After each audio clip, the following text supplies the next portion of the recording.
You say I want the trouble too low at the time. Want the trouble too low at the time. Want the trouble too low at the time. Come on, y'all, let's rock, rock, rock. Want the trouble too low at the time. Want the trouble too low at the time. Want the trouble too low at the time.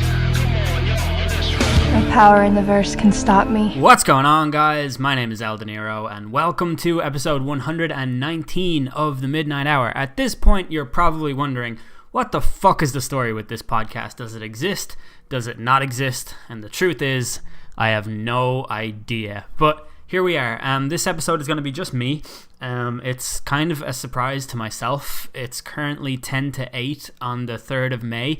So ideally, you are listening to this just a few hours from now. And that's great if I can do that. I'm kind of in a weird place. Like, I embarrass myself whenever I listen to the intros of my midnight hours and I talk about things that nobody cares about. Like, I listen to a lot of podcasts where the intro is like fucking 10 minutes of some guy telling me about his commute to work or something like that. And I don't always care about those things. With some people I do, but with most people I don't. And so whenever I listen back to my own stuff, I'm like, Jesus Christ, nobody cares about this, man.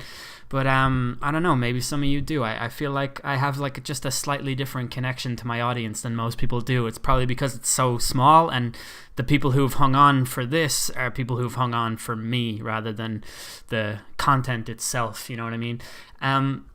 But today I want to talk about the top 10 most important albums to me, and it's kind of like a really pretentious thing to talk about, I feel like, but I have notions of making a music podcast / music channel or some kind of project where I talk about my opinions on music, because there are plenty of them, right? Like, I got a tweet like a while back. I tweeted something like, does anyone want me to talk about anything on the podcast? I have a burning desire to talk, or I have a burning desire to podcast, and it's not going away. And somebody replied some like really nice tweet that was like something about that they really appreciate the way that I've perceived music and stuff. And I'm pretty sure the tweet has been deleted, and I couldn't find the guy, because I think he also said that he would like to talk to me or something. I can't remember.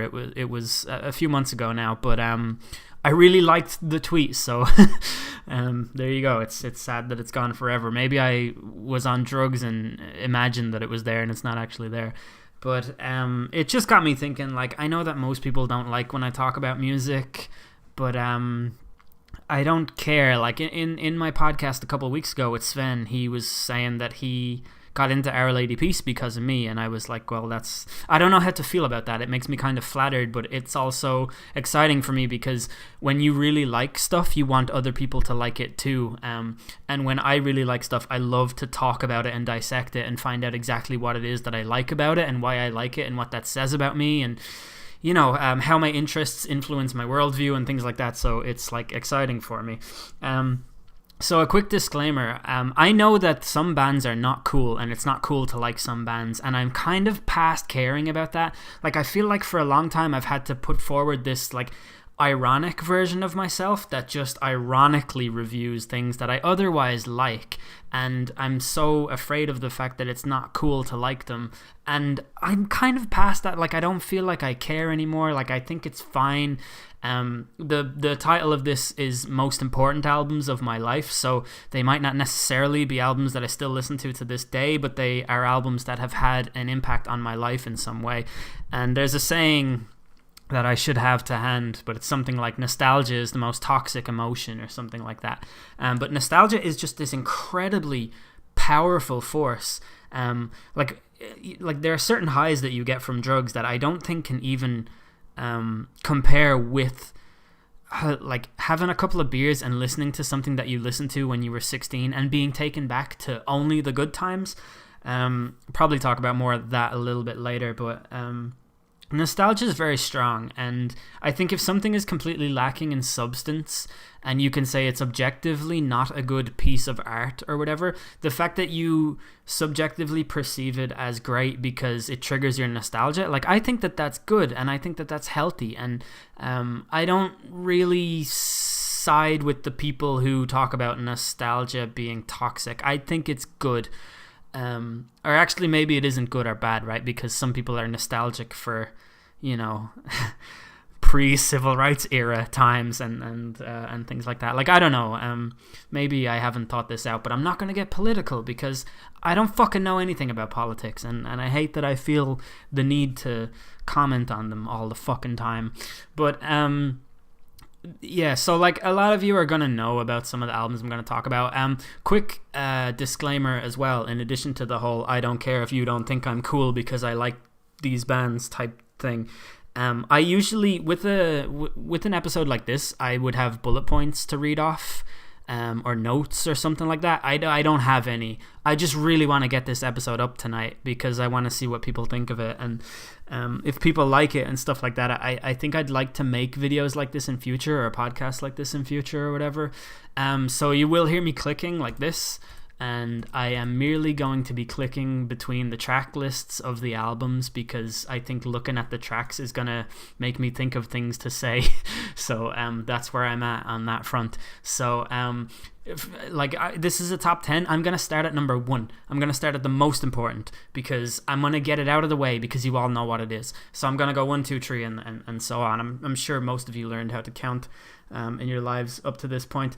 I will also be sipping occasionally from my drink. These are all. It's weird. Like I watch a lot of live streamers these days, and I watch their like highlights of their stream type thing. And sometimes just witnessing somebody in their natural habitat living their normal life is really like interesting in some way, and I don't know, I gave you that visual because I thought it might be interesting for you to know that I went to McDonald's earlier and they gave me one of these paper straws, and the paper straws stress me out because I feel like I have to drink the drink really quickly or the paper straw is going to wilt and my drink will become chunky and papery. And it just feels horrible on my mouth. It's actually not even a relief to drink it. It's more like it feels like a chore that I have to accomplish. So anyways, into the albums, right? These are, I guess, like from 1 to 5 are all like super important albums that I still listen to this day. And then after that, like anything is up for grabs. These are the first fucking 10 that came to my head, and tomorrow I might think of an album that I should have put on and didn't.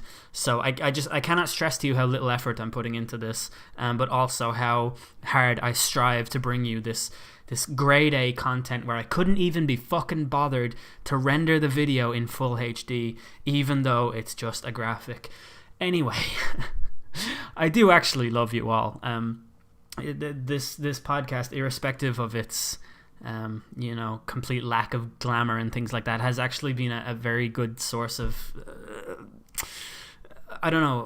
cathartic thought for me, and I like that. And also, this podcast has taught me how to say the TH sound when I talk, and I don't fucking talk like this in real life, but as soon as I press record, this voice comes out, and it is what it is. I'm also tired, so whatever. So, album number 1 in my top 10, this being the most important album in my life, is Spiritual Machines by Our Lady Peace. You will all know about this album. I'm going to try my best when I talk about it to not repeat things that I've already said about this album. It is about one thing in particular. It's about technological singularity. I've said this many, many times. But some interesting things to note about this album is that it came out in December 2012, which was, let me do the maths real quick, 15 months after they released their last album, which was called Happiness Is Not a Fish That You Can Catch. So that album came out in September 1999, and this one came out in December 2000.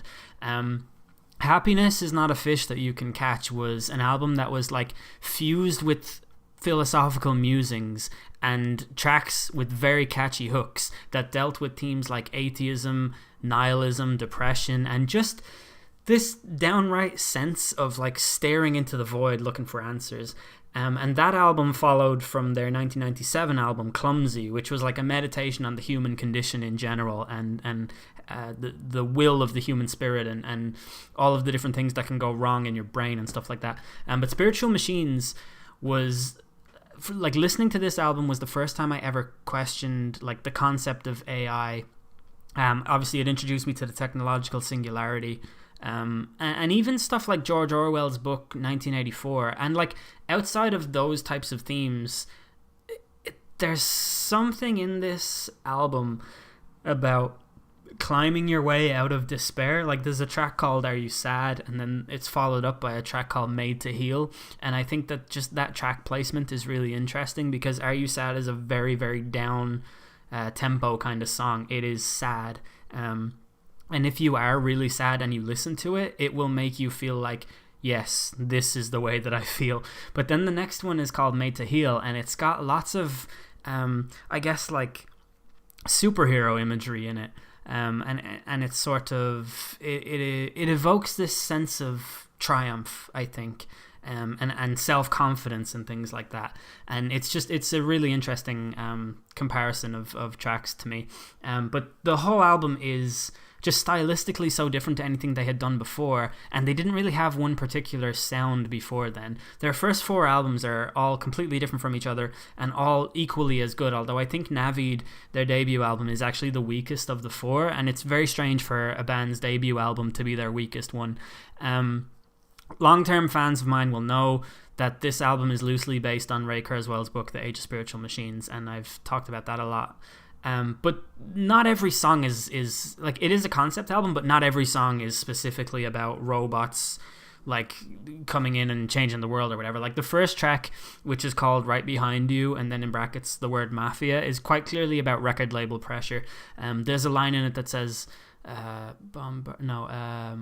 imagination disappears and all the dreams you have you save. And I always thought that was such an interesting way of saying, like, I have writer's block, I cannot come up with anything, and I had a crazy dream last night, like let me scribble that down and see if I can make a song around that. And then the final track on the album is this really beautiful and bright ending to the album that restores hope in humanity, and it just points towards a wonderful future where humans and machines interact in harmony. And then that track ends, and then there's a long period of silence, around 15 minutes or so, if I remember right. And there's a conversation between Ray Kurzweil and an AI, and it's really interesting and it's really cool. But I really dig that thing, because like I've always really liked sci-fi, and I've always been into, particularly when I was younger, shows like The Twilight Zone and The Outer Limits were really, like, I don't know, like significant in my development and significant in honing in my interests and things that I like. I liked the way they had philosophical themes, but it was digestible enough for a fucking like 6-year-old or 7-year-old child like I was at the time.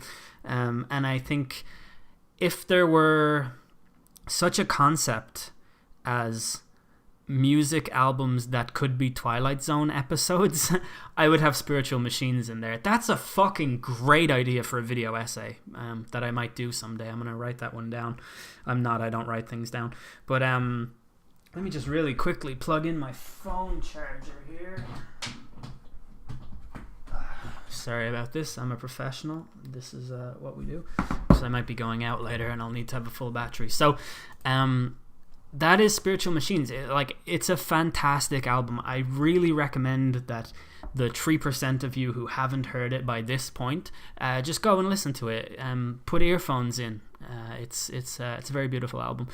So track number 2 is called White Pony, and it is by a band called Deftones, and it's their 3rd album. It came out in the year 2000. And Deftones are a really, really interesting band to me. I think they're one of the most frustratingly misunderstood bands of all time. I think that they have been pigeonholed by their early days, and no matter what they do, they just cannot escape the clutches of nu metal and the reputation damage that it causes.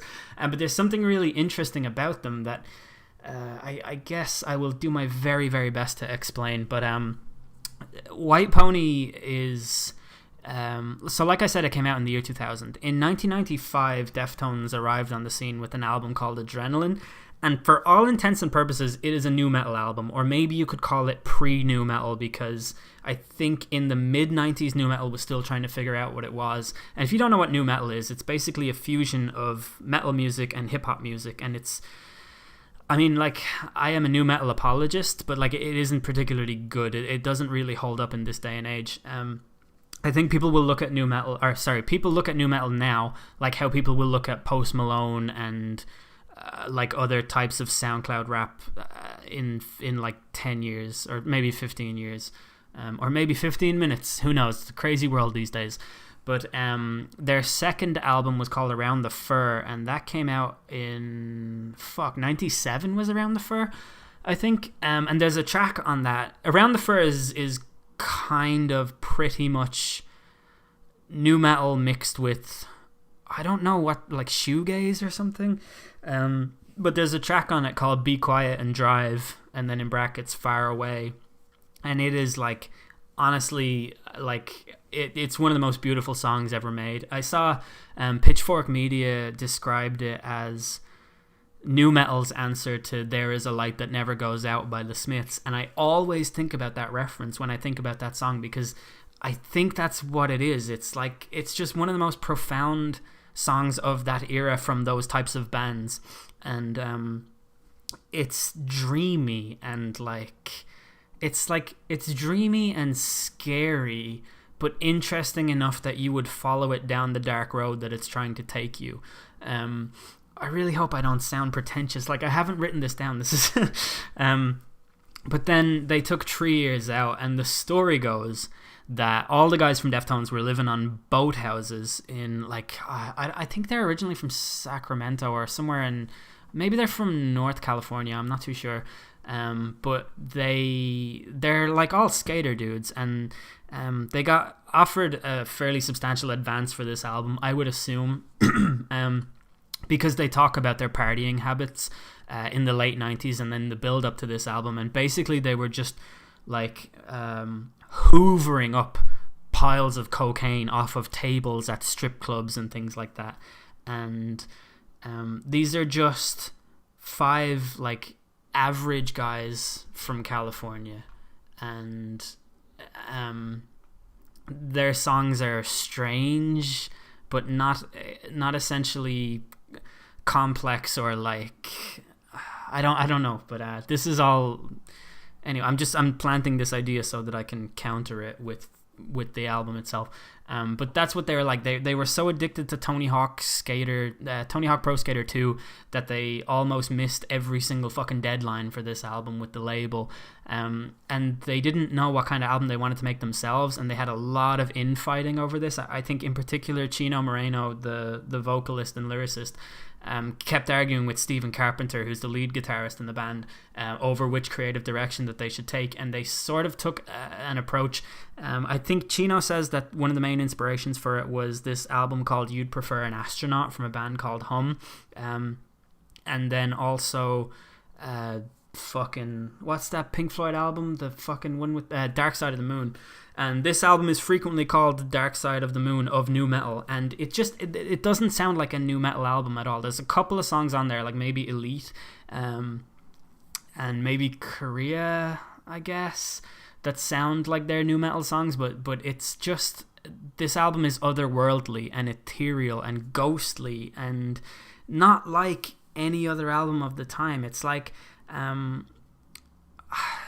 I wish I knew the exact words to use, but I never do when I talk about this band and this album. It's so just surreal and not like the kind of music that you would expect.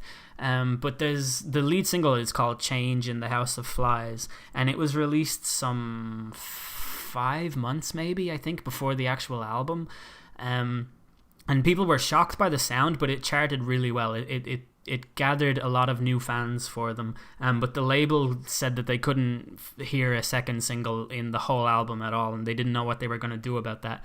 So Chino Moreno made a song called Back to School, which takes the chorus from another song on the album and turns it into a nu metal song, and then they tacked that onto the front, and I think that kind of ruined the album's legacy somewhat, because like when I listen to this album, that song is not on the front. I have like the original copy of the album that doesn't have Back to School on it. I feel like I'm rambling and no one really knows what I'm talking about. Anyway, this album is it's like beautiful, but it's also heavy, and it's mixed really well. It was produced by Terry Date, I'm pretty sure. I hope it was, because when you say something like that, you definitely sound like you know what you're talking about. But it's got a track on it called Teenager, which is just like a really beautiful, like, I don't know, it's basically a pop song. And then it's followed up by a track called Knife Party, which is like just this fucking ridiculous I don't even know how to describe it. It's like a drug binge orgy kind of song. But it involves knives and blood. And Chino said that he dreamt up the idea for that song when he was on the tour bus, and everybody had these knives that they got from a fucking sponsor or something like that. They all had a certain type of knife, and Chino imagined this weird sex party involving rich people where they like stab each other for arousal and stuff like that. And there's another track on it called Digital Bath, which is one of their most beautiful songs, I think. And it's about like this couple at a party that go for a bath together, and the guy, when the woman is in the bath, the guy throws in a toaster and she dies, and he takes her out and dries her off and puts her clothes back on, and it's just this real like surreal, ghostly sort of feeling, and that kind of treads through the entire album. It's like a trip to listen to, honestly. It's such a fucking tight album. I really, really love it, and I can't recommend it enough. So I definitely should have written down notes. I feel like I'm not really coming across very well. It's also the whole album is about cocaine. Like what's there not to like? So, album number 3. How far into this am I? Like fucking 20 minutes you've been listening to me. Album number 3 is called Darkness on the Edge of Town, and it's by a gentleman called Bruce Springsteen. And I don't actually think it's my favorite Springsteen song to sit down and listen to, but there is a certain mood you can get in where this album is like a warm blanket to your sores. I feel like the first time I would have heard this, I would have been about 10 years old, and I was not exactly raised in a strong Springsteen household, but my mum had his greatest hits album, and we'd listen to it in the car, and I used to think Born in the USA was the greatest song ever, and like Dancing in the Dark was pretty good. But I always loved Born to Run for its I guess it puts all of these positive emotions into what is a really negative situation of a guy who just really wants to leave a town. And Born to Run is like it's like he's stuffing everything left from his youth and his youthful naivety into one last chance to get out of the town that he's in and make something out of himself. And then Darkness on the Edge of Town is like he's done that, but he's crushed by the realities of the working life and what real life is like, and how much he has to grind just to stay in the working class that he's in and things like that. It opens with a track called Badlands, which is by all accounts like a pretty positive sounding track. He usually starts his concerts with this song. I've seen him live 8 times, and I think he started with Badlands 5 times out of all of those. And the second track is called Adam Raised a Cain, and it's about his difficulties with his father, and the fact that they never really saw eye to eye. And it's probably Springsteen's angriest song, and I really like that. There's just so much inner turmoil that comes out in that song, and it sounds really profound, and I don't know, it just really, really resonates with me. Then there's 2 tracks on it one is called Something in the Night, and one is called Streets of Fire.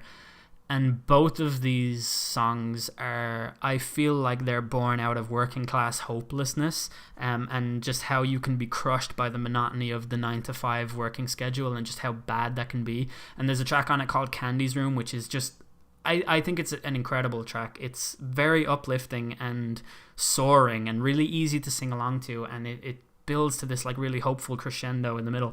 I don't know what a crescendo is, but that sounds really accurate when I say it. And then the final track on it is called Darkness on the Edge of Town, which is, I believe, a track about his relationship with his first wife, whom he cheated on with his second wife. And I think it's a very... it's a sad song, and it's a bit angry. And I don't know, there's something... I don't know, it kind of casts a shadow on the image I have in my head of Bruce Springsteen, and it's interesting, and I want to follow it and see where it goes. I also should mention there's a song on it called Racing in the Street, which is just like, it would bring a tear to your eye if it were played in the appropriate context. It's a very, very nice song. I was lucky enough to see him play it live once in Barcelona. And it's pretty much just a song about it might be the most, here, let me just pull up some lyrics on this so that I can tell you why I think this is the most Springsteen of the Springsteen songs. Let me go to Genius here. Hold on, this is professional. I can drink some of my Coke while this is loading. let's see here.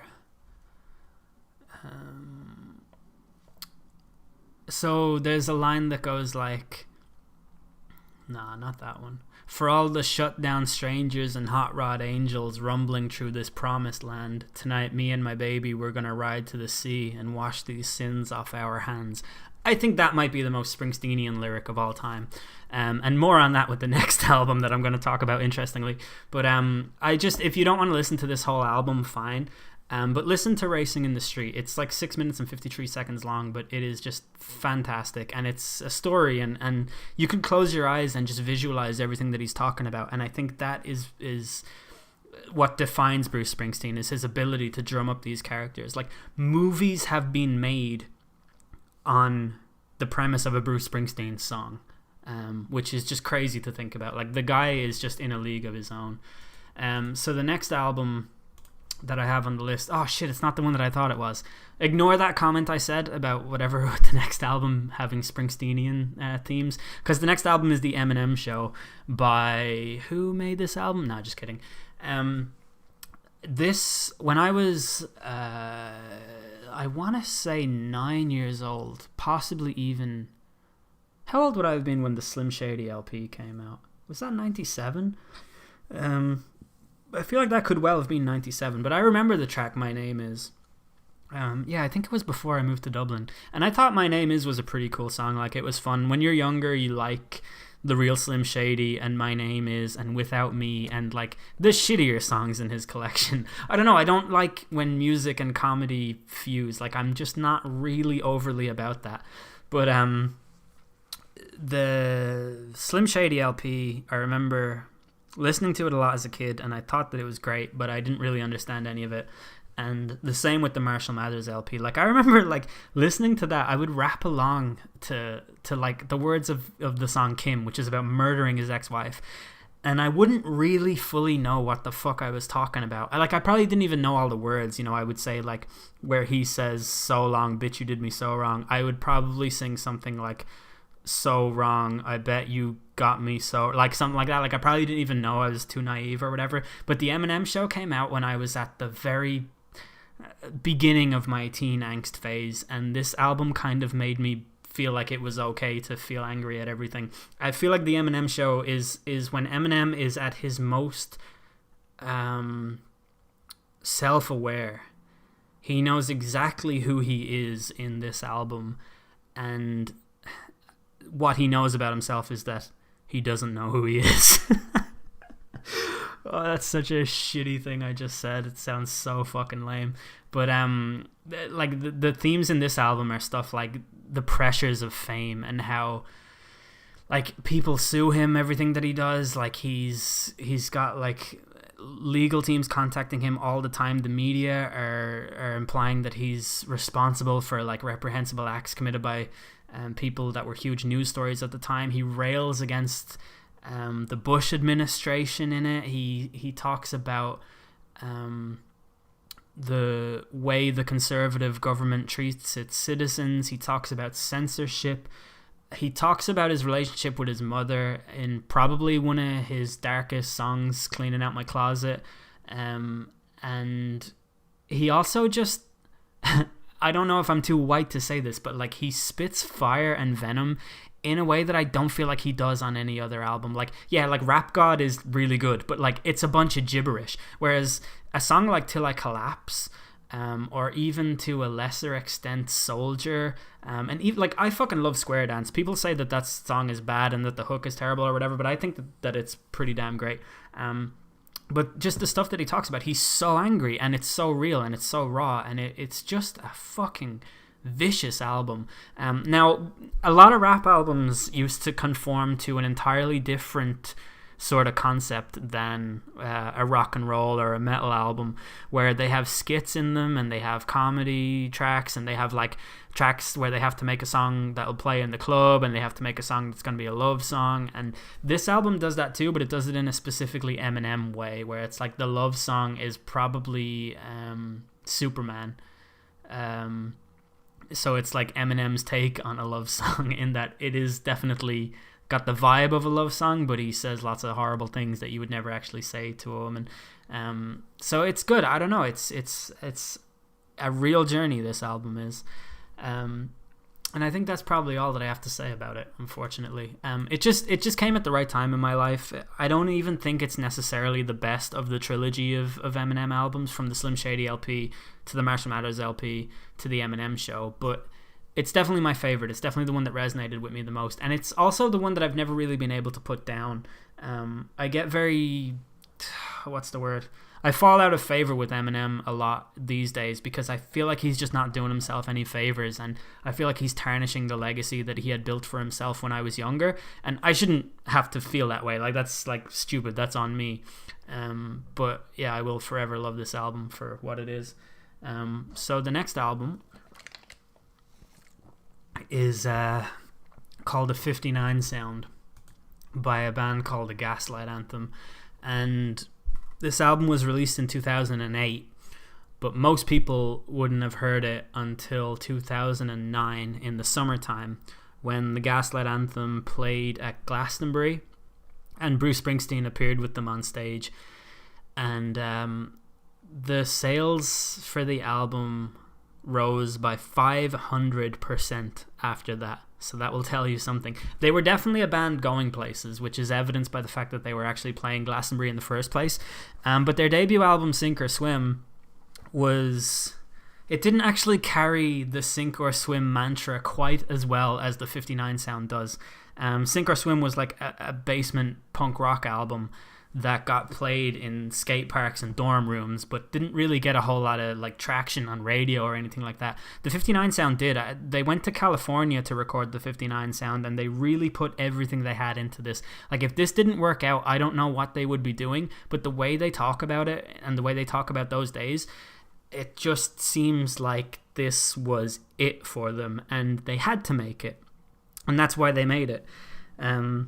But this album, from the very first second or two, is like stepping into a time machine, but like it's a time machine to a parallel universe past, where it takes like all the heart and emotion from Bruce Springsteen's past and dresses it up in skate punk clothes. It's really, really interesting. Every song has this sort of faded, echoey production quality in it, and that was to simulate the cassette tape track. Whenever you used to play cassettes, like for a long time, they would start to wither and they would change in quality over time. They would get worse and worse, and this one is just supposed to sound like that. It sounds so much like a vinyl record from the 60s, and it's just really, really good. The cover of it looks like the cover of a jazz album from the 60s, and the title tracks are stuff like Miles Davis and the Cool, or High Lonesome, Film Noir, that kind of thing. It's an album full of nostalgia for an era that the band themselves definitely never lived in, but it's an album from people who were raised on Humphrey Bogart and Miles Davis, but they're somehow punk rock band. Like, I don't really fully understand how this came to be, but the 59 Sound is a tribute to a friend of theirs who died in a car crash, and one of the things I find most interesting about this song is that it is undoubtedly the standout single of the album, and you would know that even if you didn't know that Bruce Springsteen played it, or played on it at Glastonbury. But like, none of the words in it rhyme or anything like that. It's actually really interesting when you read the lyrics. Like, this song is just all heart, and a really interesting moment of like interlacing guitars when Brian Fallon and Alex's guitars sort of just I don't know, they kind of crash into each other and bleed into one another on the track, and it just sounds really good. The whole album is pretty much like that. But it's really good. It's also filled with quotes and references to Tom Petty and Bob Dylan and Tom Waits and Bruce Springsteen and things like that. But the final track on it is called The Backseat, and it sounds like a sort of a country music rock opera at the start, and you can really hear how every note in this song matters. Like, every time it gets to the chorus, or just the way that Brian Fallon sings this song. There's so much heart in it and so much determination. It just sounds exactly like a band doing everything they can to make it. It's the spirit of Born to Run, and it's modernized and dressed up in punk rock clothes, and that's what it sounds like to me. But this album is honestly like sensational. I cannot recommend it enough. I don't keep track of what I say, so if I've said that about all the albums so far, fuck it, it's true. You should listen to all of these albums. But if you haven't listened to the 59 Sound, like, you should really get on it. I actually met Alex Rosimilia from the Gaslight Anthem like quite recently, and I bought him a beer, so that was pretty cool. That's just me throwing in my bragging into this. Now, I don't have the track listings for these next albums, so just bear with me while I Google them. The next one is called Oh, and it's by an Irish singer-songwriter called Damien Rice. And this isn't really an album that I listen to anymore, but there was, I'd say, a 2-year period in my life where this album pretty much defined me, both in its mood, in what I was listening to, and what I was feeling at the time. It's got tracks that you will all know, like The Blower's Daughter and Cannonball, but there's a song on it called Volcano that was always like just really... I don't know, like always on my mind, always in my head, a really good, like, lasting song that's easy to sing along to and stuff like that. I find this album really tough to listen to nowadays because it brings back like lots of sad memories for me and times when I was like not really entirely happy. It's got a very high Metacritic score as well, which is like good because he's Irish. One thing that I really appreciated about Damien Rice was that it didn't matter if he was... I'm talking about him like he's dead. He's not dead. He's very much alive, thank God. But if he was playing like on a radio show promoting his album, and like let's say he's singing on a local radio station in some fucking Ballygo backwards town in the south of Ireland to like 100 people, he still sang that song with the exact same emotion and meaning that it has, and it's really like surreal to listen to. It's like you're just hearing someone's soul bleed into your ears, and it's I don't know, it's something like I'll always be very grateful for, because when you're sad you listen to sad music, and it doesn't actually make you feel worse, it makes you feel better because it makes you realize that you're not alone. And this album was very much like a good friend to me in like a darker time in my life. I feel like if anyone ever quotes this and writes it down, I'm just gonna seem like the fucking biggest nerd ever in the world. But going off of the same types of feeling here, the next album basically did the exact same thing for me. It's called The Fragile by Nine Inch Nails, but this is actually a trick inclusion because I don't mean the whole album. It's a double album, and nobody has ever made a good double album, but this is a damn good... Actually, that's a lie. London Calling by The Clash is a great double album. But this album in total is like almost 2 hours long, and it's got a left side and a right side instead of a side A and a side B, and the left side specifically is the one that I'm talking about. It's one of my favorite albums just as a standalone piece. The right disc is good too, but I don't like every song on it, but I like all of them on the left disc. Also, not every song is exactly a song. Some of them are like interludes and stuff, like The Frail, for example, and Pilgrimage. But it starts off with a song called Somewhat Damaged that I think a lot of people will know from The Walking Dead. It was in the episode when some guy died and his mother was listening to it on CD, and she was like, turn it off, because it reminded her too much of her son. And it's just pretty funny because in real life a mother would make someone turn this off because of how it sounds. But track 2 on it is called The Day the World Went Away, and it's only 8 lines long, but it's got this incredibly just sonically assaulting sound that bursts into your eardrums when you first hear it. I used to blare this album in my house when I lived in Scotland, and one time one of my friends was over, and when The Day the World Went Away came on, he had to turn it off because he had never heard music that sounded like that before, and he was so disturbed and put out by it that he just couldn't listen to it anymore. So I always found that to be pretty cool. There's also a track on it called We're in This Together, and if you have any interest in listening to this album at all, you're gonna have to listen to this song probably first and watch the video too, because it's a damn interesting video. This album might also be one of those ones that would be a good Twilight Zone episode in album form, or whatever I said earlier. It sounded great when I said it earlier. But yeah, there's just some really good tracks on this. There's also a track called Even Deeper, which interestingly samples Dr. Dre or NWA, I'm not sure, I can't remember, but there's a drum beat on it that comes out of a Dr. Dre track, and Dr. Dre himself has a writing credit on it, which is pretty cool. Whoa, been talking for too long, need to get a drink.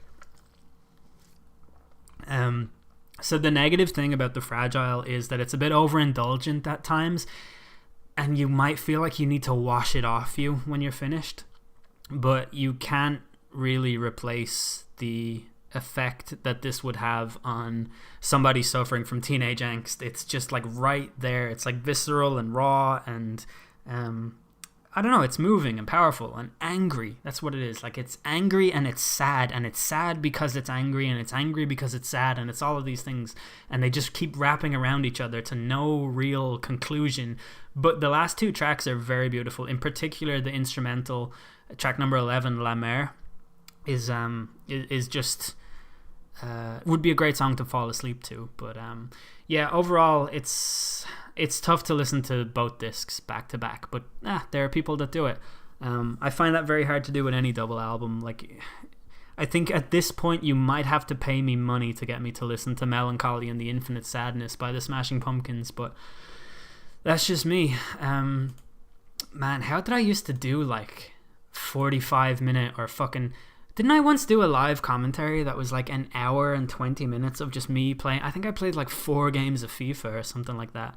I don't know. Either way, I'm impressed at the fact that I've talked this long, and I'm even more impressed with you for listening to me the whole way through, buddy. Album number 8 on this is called Saturdays Equals Youth by M83. And to be honest with you, I'm actually surprised at myself for including this. I should have done this as a vlog. I feel like I'm comfortable enough now to, you know, have my face on the screen. But Saturdays Equals Youth is like the sunny days of your teenage years that you long for, when the only responsibilities that you had in the world were to go outside and play football with your friends until it was dark. This album is just that, basically. There's a track on it called We Own the Sky, and it's one of the most beautiful songs that I've ever heard in my life. It's like an electronic album. I think everything... Let me just check this list that I have. This is all like guitar music and Eminem, but this one is electronic. M83 is... I believe he's French, but his name is Anthony Gonzalez, which makes me want to just double check my... Yeah, French electronic band M83. But yeah, it's just beautiful. It's tropical textures and sun-kissed vibes and what are some other things? Hashtag soundscapes, and yeah, it's where it's, you know, it's where it's at. I would recommend this album if you long for the days of youth, and I don't think I have anything else to say about it. The next one on the list is the Black Album by Metallica. I don't need to look at the track list for this one. All I can say is that the first bands that I was ever introduced to in my life were Beastie Boys, but they're a curveball. The rest of it is like AC/DC, Van Halen, Iron Maiden, and eventually I found Metallica and the Black Album in particular because it's a very accessible album. Metallica fans are split up into 2 camps. There are the people who think that only the thrash metal counts. That's thrash as in TH. So people think that And Justice for All, Ride the Lightning, Kill 'Em All, and Master of Puppets are the only Metallica that exist. And I guess like you would have to include Hardwired to Self-Destruct in that, because that is like very much a return to those days, as far as I understand. And then there's like the Black Album, which was produced by a guy called Bob Rock, and he's a very hated man. He produced Slippery When Wet by Bon Jovi. That was like his kind of deal. He was very good at turning singers into rock stars, I would say. But he actually took over producing for Our Lady Peace in 2002, and then like slowly ruined the band. So I'm not his biggest fan, but like he is fucking incredible at what he does. If you listen to James Hetfield singing before the Black Album, it's all like what's even a fucking song from those days? I'm drawing a blank here because I'm thinking of so much music, but like if you take like Master of Puppets, it's like falling faster, obey your master. Whereas if he were to sing that after Bob Rock got a hold of him, it'd be like falling faster. That's what he sounds like on every song on the Black Album. There's like a track called Sad But True, and he's not like sad but true. He's like sad but true. There's like only one syllable in that fucking song, man. What are you doing? It's ridiculous. And once you learn that, it's actually impossible to listen to ever again. But I dig the Black Album, and I don't give a fuck because I don't feel shame about the things that I like anymore. But this album, to me, when I first uncovered it, kind of opened the door to metal being this, or I guess like hard rock music being this really weird, like non-conformist, wearing black, having your hood up and sitting at your computer instead of going out and playing football with your friends kind of vibe. And I always appreciated that because it made me feel like I wasn't a weirdo for liking the things that I like. And the lyrics in it are very, I don't know, there's some kind of cross between like mythological, deeply personal, and strongly metaphorical, and it just works really well as a concept. Like if you think about some of the most quintessential, and I guess to this point cliches of metal music, they are things like snakes and goblins and dragons and all of that. I think this album manages to ride that wave but build it into a mainstream framework that doesn't make it seem nerdy and lame, and in fact gives it some kind of stadium swagger and smoother sounds and things like that. So for that reason, it's a dope album and it holds up, and that's why it's number 9. Number 10 is actually probably the strangest inclusion that I have on this list. It's by a band called Explosions in the Sky, and it is technically not an album.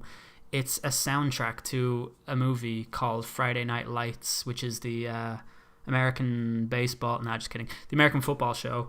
It's like a TV show, but it's also a movie. The soundtrack is specifically the movie, and I've never even fucking seen the movie, so I don't know why this album resonates with me so much, but it does. And I should see the movie, but I just think that American football is so fucking terrible as a concept that I don't know how a movie about it can be good. But I guess with a soundtrack like this, can it really be bad? There's no words in this soundtrack. It is all just music and instrumental, and it's, I think, 45 minutes long in total, and it includes a smaller, more condensed version of Explosions in the Sky's most famous piece of music, which is called Your Hand in Mine. And there's actually 2 iterations of it on this album. One is called With Strings, and if you, when you were younger and seeing YouTube videos of Joe Rogan talking about black holes and how strange the world is and all of that, it was usually always with Your Hand in Mine by Explosions in the Sky playing in the background. And I think this album builds around that track really well. There's a song towards the end of it called Our Last Days as Children, and it just, I don't know, just even the title combined with this really like emotive music, I don't know what it is. It's sort of like it sort of has this resonance of sadness and longing for lost youth, but also it builds this will to face the future and sort of straighten up your shoulders and look upwards. And I don't know, that's how it always felt to me when I listened to it. It's a very, I mean, if you don't like instrumental music and you need your music to have words or lyrics, like, you're not really going to give a shit about this. You'll skip past it. But if you're the type of person who's able to do nothing but listen to music, like if you can just sit down with earphones in and have that be the thing that you do, this album, I think, will really take you places. And if not, it's a good one to fall asleep to. I wanted to actually put in some honorable mentions that I think I wrote down somewhere. One sec, let me take a drink. What time is it? It's 22:09. Alright, how long have I been recording here? Is that right? Have I been talking for 50 minutes? Like, how do you people listen to me? So, honorable mentions here. I want to throw in the documentary by The Game, which came out in 2000 and... Oh, this is my real strength, is knowing the years that things came out. I want to say 2006 for the documentary. it's like not the best rap album of all time or anything like that, but it's The Game's first album, and I'm a huge fan of The Game. I know that he is a figure who just exists to be ridiculed by rap fans, because all of his tracks and all of the words he chooses to rhyme are just the names of famous rappers. But we didn't know that when the documentary came out, and the documentary was fresh and new, and it took the G Unit thing and West Coastized it. I feel like it did for gangster rap what The Chronic did for West Coast rap back in like 94 or whatever. And I know people who will like downright make fun of me for saying that, but like I remember the time, you know, in fucking in Dublin, the heart of West Coast rap. No, but like I remember back then, like the biggest rapper at the time was like 50 Cent, and the other biggest was like Ja Rule, outside of, you know, Eminem and stuff. I mean, like Eminem, rap was this really weird place back then. Like, you people probably don't even know what a music channel is, right? But back then you had like fucking 18 music channels, and whenever there was an advert on The Simpsons, you would flick to the music channels and skip through till you find songs that you like. And if you wanted to listen to Eminem, you'd find like Without Me and My Name Is and The Real Slim Shady. You would find those on Kiss and fucking, I don't know, MTV, whatever. But if you wanted to hear like Cleaning Out My Closet or Sing for the Moment, you'd have to go to Kerrang or Scuzz. And that's where Eminem was. He even says it in The Way I Am, where he's like, I'm pigeonholed into some poppy sensation that got me rotation at rock and roll stations.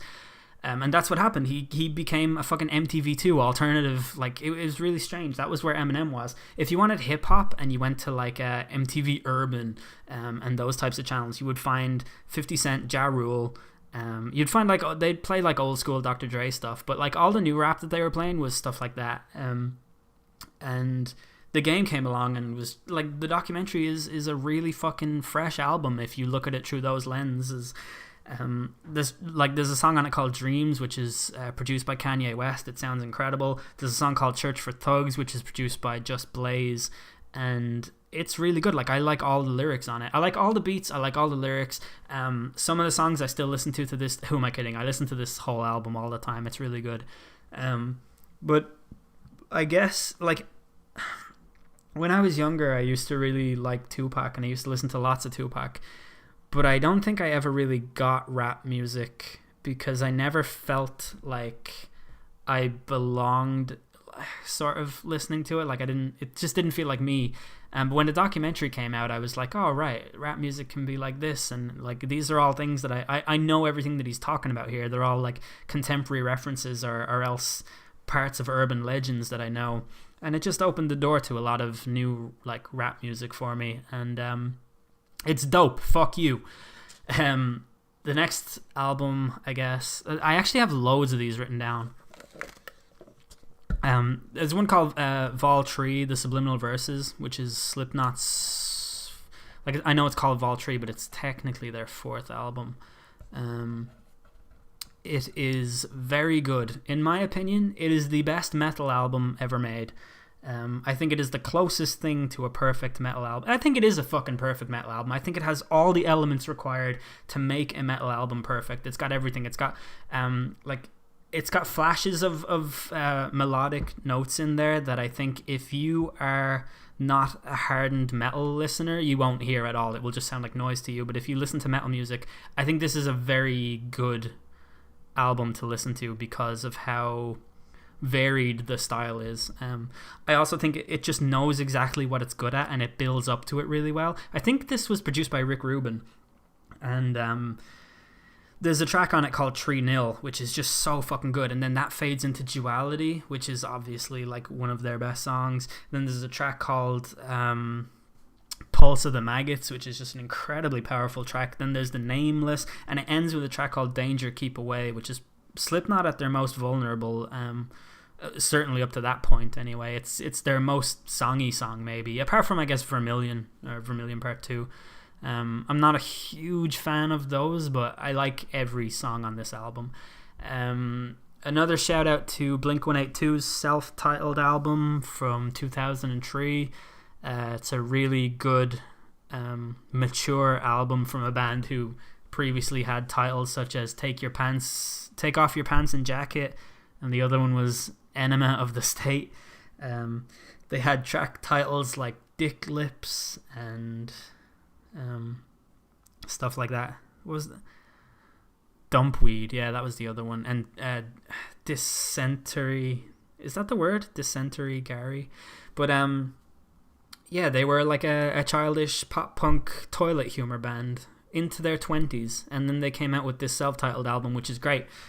Starts off with a track called Feeling This, which is like, it's Blink 182 always knew their way around a sing-alongable chorus. Like, they are one of the masters of that, especially in the pop punk type era. Like, you take a song like Fat Lip by Sum 41, Blink 182 have like fucking 20 of those songs. It was nothing to them. And Feeling This, I think, has their most summary and most sing-alongable track. It's like a fucking anthem for Blink fans. And then I mean, there's loads of tracks on it I love, and there's loads of songs on it that you love too. Like, you love I Miss You. Like, whoever you are, and you're saying that, oh, I don't like I Miss You, I'm sick of it, I heard it a million times. Like, bullshit, man. If that song comes on somewhere, like in the car or whatever, like, you're gonna sing along with it, and you're gonna do the weird voice things that Tom DeLonge does, and I know that you are, so stop fucking lying to yourself about it. But there's a track on it called Asthenia, which is one of the later tracks in it. And it's about a guy who's stuck up in space, and he doesn't know if he even wants to go back to Earth because it's such a horrible, bleak place. And Tom DeLonge sings it wonderfully. It sounds like a spacey track, like it's beamed in from a satellite somewhere. It's great. There's also a song on there called All of This, which has Robert Smith from The Cure, which leads me nicely into my next shout out, which is for Disintegration, which is probably the best Cure album. I actually think The Fragile is Nine Inch Nails, is Trent Reznor's attempt at making an album like Disintegration. Disintegration is everything I love about The Fragile, but better.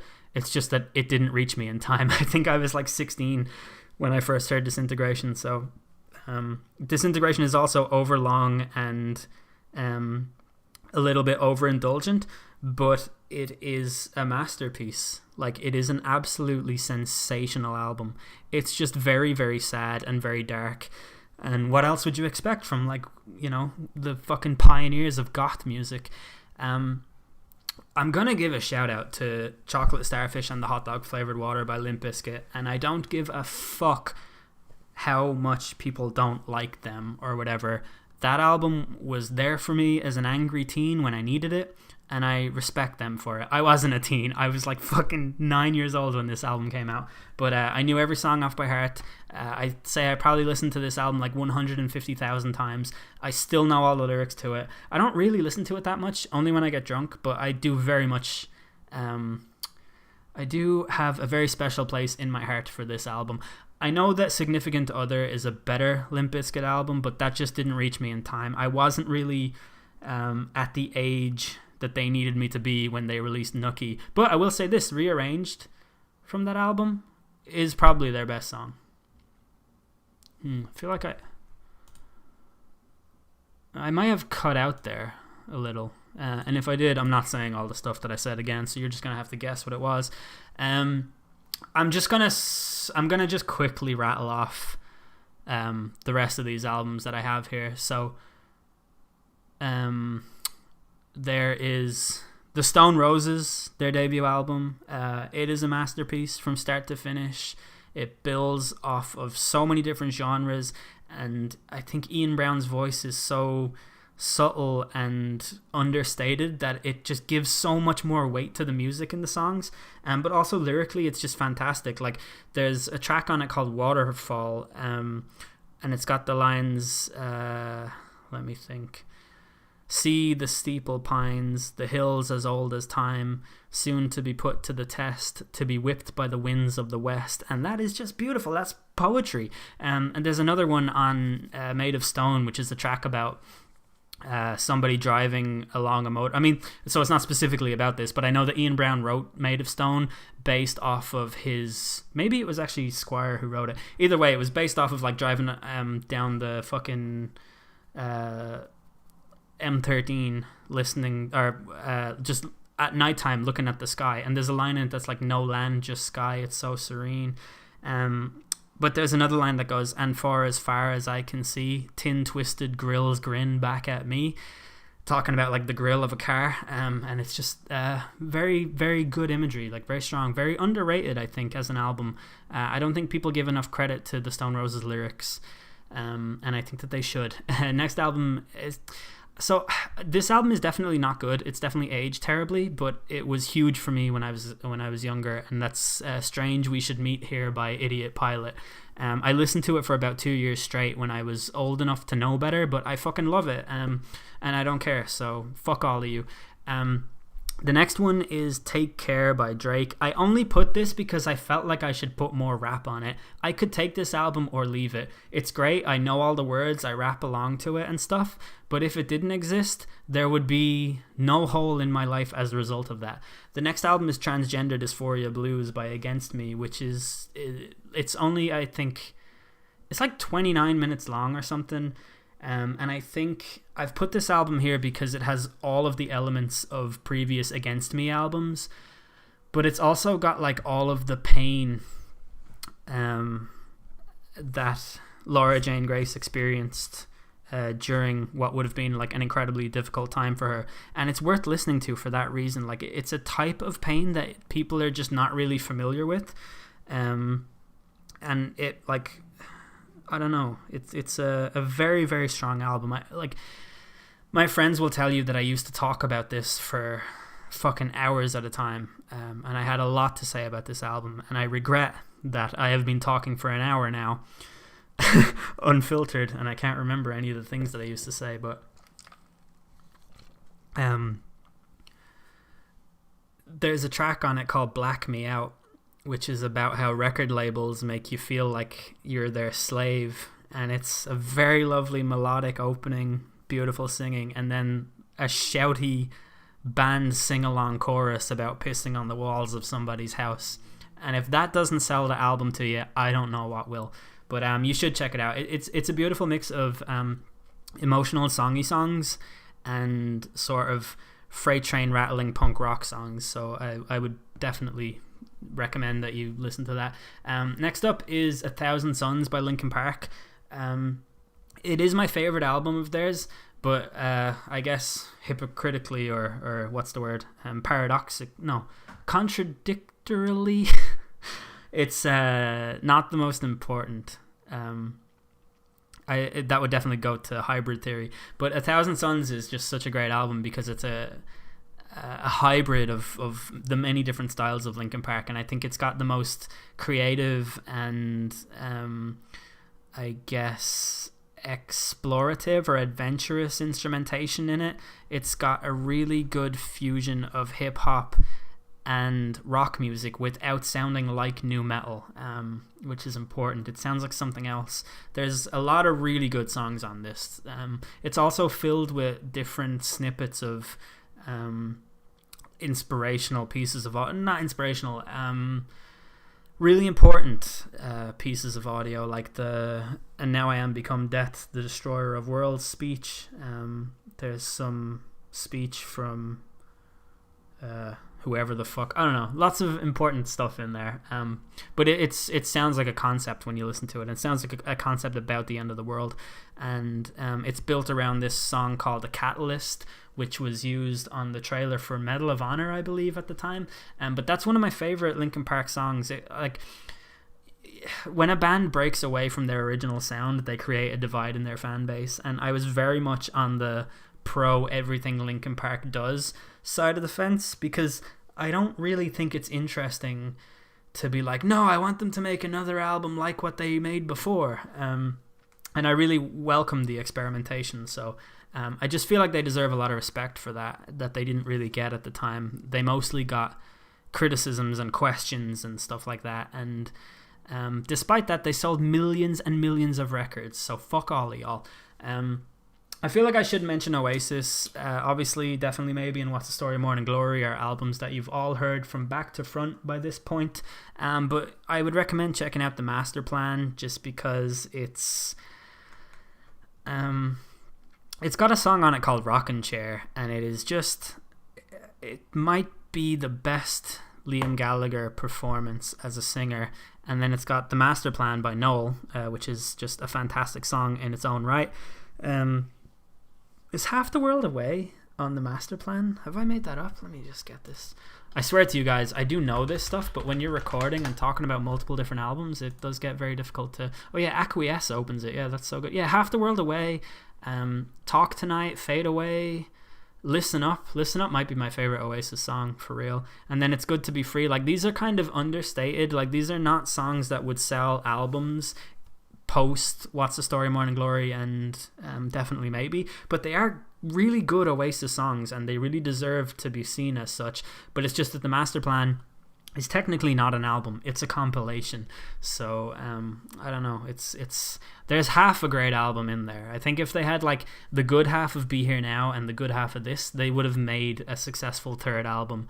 But I actually would really like to talk to you all about the calamity that is Be Here Now someday, because I'm very fascinated with albums that bands make that are divisive and or bad, you know what I mean? I like when people point to an album and say this is where it all went wrong. I like to listen and find out why that's where it all went wrong. But yo, for real, I'm getting old, and it is really hard for me to talk at the speed that I usually talk without taking any breaks. And I think I deserve, you know, if not your credit, your appraisal, the appraisal of your parents and everyone in your family, your nice comments and direct messages, I think I deserve all of your money. So like, fucking send me it. I'm just asking for a substantial portion of your wage. So if you could do that. Nah, for real, I'm done. I'm tired, and I want to get this up tonight. So, hopefully, like, you know, at least some people like it or whatever. And if not, like, that's cool. I still might do my music video or my music channel idea anyway. Who knows? But yeah, it's been nice to talk to you all again, and I hope that next time there won't be such a long gap in between episodes. Actually, no, I don't, because I only fucking uploaded an episode 2 weeks ago. Jesus. You people want it all. Nah, I'm kidding. I'm done as well. Fuck this.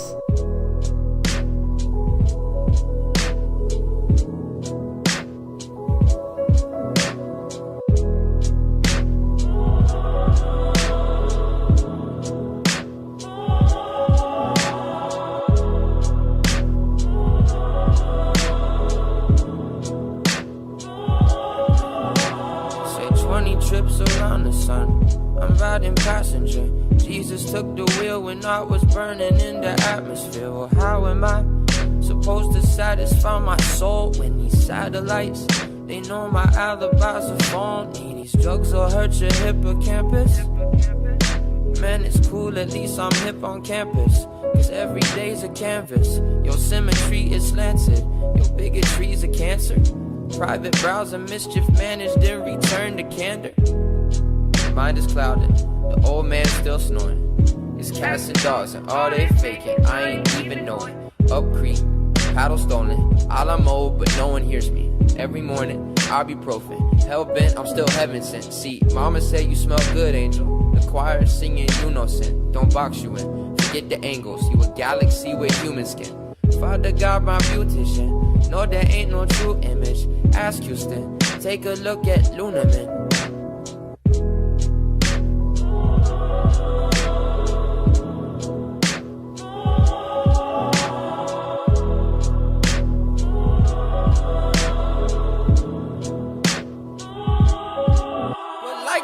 I tried to blend in with the stars, so got to get so high that I dropped all my precious cargo. That stream of memories and moments that I borrowed, they're gonna be gone tomorrow.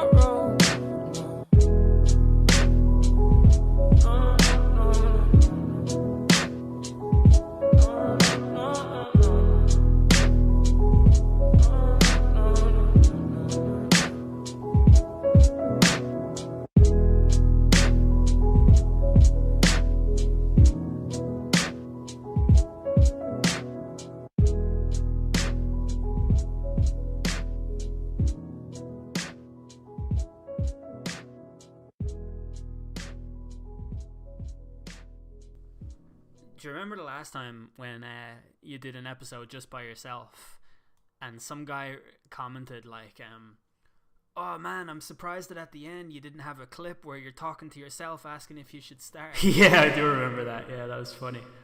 I might do that for this episode, actually. Yeah, you should, man. Like, there's nothing stopping you from doing it. Yeah, I suppose. I actually might.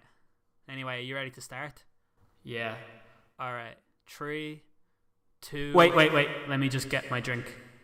Got a Coke from McDonald's to drink. Hurry up. Alright, I'm ready. Okay, 3, 2, 1, go.